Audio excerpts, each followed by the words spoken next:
When I took the Miss World crown off my head and placed it on the head of Miss India that night back in 1994, my reign had ended in an instant. The cameras rolled, the music swelled, and the credits began to fade. And then quietly but decisively, what you didn't see was that there was a red rope pulled across the stage. She stood in front of it, and I actually stood behind it.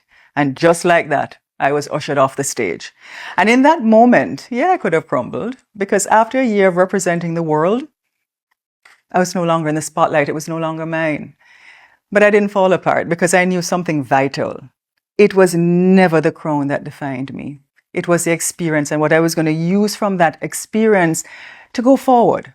Because I refused to live in a year that had already passed. I was secure in who I was, crown or no crown. And that same kind of inner clarity guided me throughout my life.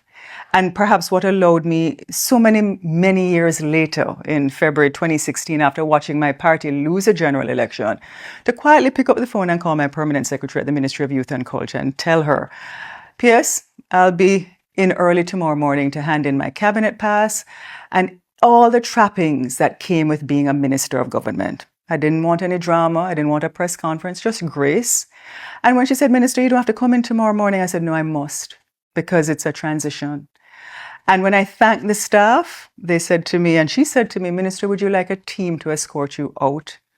I thanked her and I said, no, I'm fine. Because titles are fleeting. And whatever you don't fully own or whatever you're not in control of is always temporary. You may be basking in the glow of a job title now or a political appointment. You may be basking in a moment of fame or prestige, but it can all be taken away because it was never truly yours. You see, real independence doesn't come from holding a title. Real independence is knowing who you are actually without one.